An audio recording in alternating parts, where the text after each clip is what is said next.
તો એકદમ અલગ અને નવી રીતે. તો આ બટાકાના ભજીયા એકદમ ટેસ્ટી બનીને રેડી થાય છે.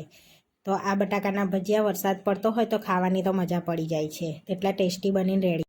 હાય ફ્રેન્ડ્સ, તો આજે હું શેર કરીશ તમારી સાથે એકદમ નવી રીતે બટાકાના ભજીયા બનાવવાની રેસીપી. તો બાફીને બટાકા લઈ લીધા છે.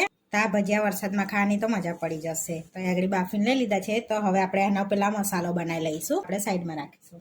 તો અહીંયા મસાલો બનાવવા માટે આપણે લીલા મરચાં, આદુ અને લસણ લીધું છે. તો તમે લીલા ઓછા કરી શકો છો, લસણ ના ખાતા હોય તો સ્કીપ કરી શકો છો. તો મિક્સરમાં એડ કરીને આપણે પેલા મસાલો બનાવી લઈશું. બસ બીજું કશું એડ નથી કરવાનું.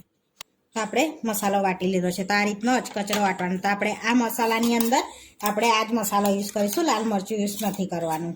હવે બટાકાને આપણે મેશ કરી લઈશું આ રીતે સરસ એવા. હવે આપણે મસાલો બનાવી લઈશું. તો આગળ આપણે એક પેનમાં 2 ટેબલ સ્પૂન જેટલું તેલ લઈ લઈશું. તો તેલને આપણે ગરમ થવા દઈશું. તો આપણે તેલ ગરમ થઈ ગયું છે તો થોડી રાઈ એડ કરી દઈશું, થોડા કળી લીમડા એડ કરીશું, થોડી કરીશું હિંગ એડ. જે મસાલો વાટ્યો છે ને એ બધો એડ કરી દેવાનો છે આપણે અંદર.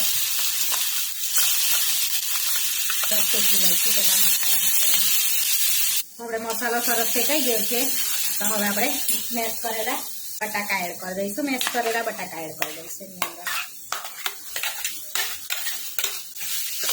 હવે અંદર આપણે થોડી હળદર એડ કરીશું, સ્વાદ પ્રમાણે મીઠું, થોડા ધાણા એડ કરી દઈશું અને સરસ બધું મિક્સ કરી લઈશું. અને આપણે તો આની અંદર આપણે બીજો કોઈ મસાલો એડ નથી કરવાનો. તો આ ભજીયામાં 2 સ્વાદ આવશે. સરસ બધું મિક્સ કરી લીધું છે, જોઈ શકો છો. તો થોડુંક વાર આપણે થવા દઈશું એને ધીમા તાપે. તો આપણો મસાલો રેડી થઈ ગયો છે. તો હવે ગેસ બંધ કરીને મસાલાને આપણે ઠંડો થવા દઈશું આ રીતે. તો આગળ આપણે છોલીને 3 બટાકા લઈ લીધા છે. તો હવે એને આપણે પાણીમાં નાખી દઈશું અને બીજાની ચિપ્સ પાડી લઈશું આપણે આ રીતના ચિપ્સ પાડવાના મશીનથી. તો આ રીતે આપણે બટાકો ઘસીને ચિપ્સ પાડી લઈશું. તો આપણે બધી ચિપ્સ પડી ગઈ છે આ રીતની એક બટાકાની. તો જોઈ શકો છો સરસ એવી. તો આ રીતે ચિપ્સ પાડી લેવાની છે. તમારો મોટો બટાકો હોય તો મોટી પડશે. તો હવે આપણે પાણીમાં નાખી દઈશું ને આ રીતે બીજી પણ પાડી લઈશું. આપણે પાણીમાં રાખી દીધી છે આ રીતે. તો રવા દઈશું થોડી વાર. એટલે આ પાતળું પડ હશે ને તો થોડુંક પાણીના લીધે જાડું થઈ જશે. તો થોડી વાર માટે રવા દઈશું આપણે પાણીમાં જઈને. તો હવે આપણે બેસનવાળું બેટર બનાવી લેવાનું છે. તો આગળ આપણે 1 થી 1.5 કપ જેટલું બેસન લઈ લઈશું. તો અહીંયા 3 કપ જેટલું મેં બેસન લીધું છે. થોડું એની અંદર સ્વાદ પ્રમાણે મીઠું એડ કરીશું. હવે મિક્સ કરીને ગાંઠા વગરનું સરસ એવું આપણે બેટર બનાવી લેવાનું છે. તો આ બેટરમાં બહુ જાડું નહીં ને બહુ પાતળું નહીં, એ રીતનું આપણે બેટર બનાવવાનું છે. તો ગાંઠો ના પડે એ રીતનું બનાવીશું આપણે. તો થોડું થોડું પાણી એડ કરતા જઈશું અને સરસ એવું બનાવવાનું છે.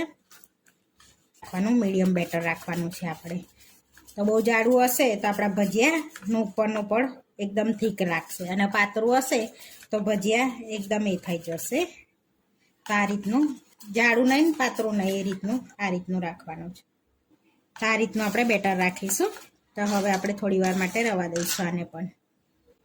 તો આપણે બેટર રેડી. તો હવે આપણે થોડી વાર એને પણ રવા દઈશું, પછી આપણે ભજીયા બનાવી લઈશું. હવે આપણે પાણીમાંથી બટાકાને કાઢી લઈશું, જે ચિપ્સ કરી છે ને એને, અને કોરી કરી લઈશું આ રીતે. તો કોટનનો કપડો લેવાનો છે. તો આ રીતે પોરી કરી લઈશું અને આ રીતે પાણી એનું આપણે એ કરી લઈશું, થોડુંક પ્રેસ કરીને, એટલે કોરું થઈ જશે સરસ.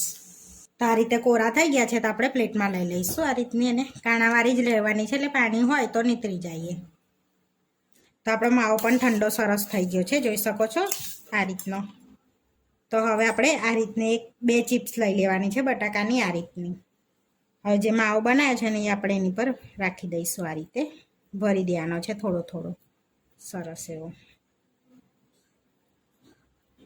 આ રીતનું. અને બીજી એની પર આપણે બટાકાની ચિપ્સ એ કરી દેવાની છે એડ. આ રીતે આપણે બધી બનાવી લઈશું સરસ એવી. તો આપણે આ રીતના બધા ભરી લીધા છે. હવે આપણે તરી લઈશું. તો તરવા માટે આપણે બેટરમાં ચપટી સોડા એડ કરીશું, જેથી સરસ ફૂલશે એ, અને મિક્સ કરી લઈશું સરસ. તો આ રીતનું જ બેટર રાખવાનું છે, પોપચલો નથી કરી દેવાનું. આગળ પહેલેથી તેલ ગરમ કરવા મૂક્યું છે. સરસ તેલ ગરમ થઈ ગયું છે. તો મરચાં આપણે એમાં તરી લીધા છે. તો હવે આપણે ડીપ કરી બેસનના બેટરમાં અને અંદર એડ કરી દેવાના છે આ રીતે. તો આ સમયે ગેસને ધીરો રાખીને જ એડ કરવાના છે આપણે આ રીતે. તો આ રીતે એડ કરે તો થોડી વાર રવા દીધા છે. તો હવે આપણે પલટાઈ લઈશું ને સરસ છે આ રીતે આપણે એને પલટાવવાના છે અને એકદમ ધીમા તાપે થવા દઈશું જેથી બટાકા પણ ચડી જાય આપણા જે ડબલ પડ કર્યું છે ને તે. તો આપણે સરસ એવા તરાઈ ગયા છે ભજીયા. તો હવે આપણે પ્લેટમાં લઈ લઈશું તેલ નિતારીને અને આ રીતે આપણે બીજા પણ તરી લઈશું. તો તમારે ક્રિસ્પી ભજીયા ઉપરથી ખાવા હોય તો 2 ચમચી જેવો ચોખાનો લોટ એડ કરી દેવાનો. તો પ્લેટમાં લઈ લઈશું આપણે બધા બટાકાના ભજીયા તરાઈ ગયા છે. તો સૌ કરી લઈશું. અહીં આગળ આપણે ભજીયા લઈ લઈશું પ્લેટમાં, સાથે કઢી પણ લઈ લઈશું, સાથે ડુંગળી લઈ લઈશું આપણે. હવે મરચાં લઈ લઈશું આપણે તરેલા. તો આપણે એકદમ ટેસ્ટી ભજીયા રેડી થઈ ગયા. તો તોડીને બતાવું. આ રીતે આપણે કટ કરી લઈશું. તો જોઈ શકો છો સરસ એવા આપણા ભજીયા રેડી થઈ ગયા છે નવી રીતના. તો આપણે એકદમ નવી રીતે ભજીયા બનીને રેડી થઈ ગયા છે. આવા વિડીયો જોવા માટે મારી ચેનલને સબસ્ક્રાઈબ કરો, લાઈક કરો અને શેર કરો. તમે જરૂરથી ટ્રાય કરો. ફરી મળીશું નવા વિડીયોમાં. કોમેન્ટ કરીને જરૂરથી જણાવજો કે તમને અમારી રેસીપી કેવી લાગી.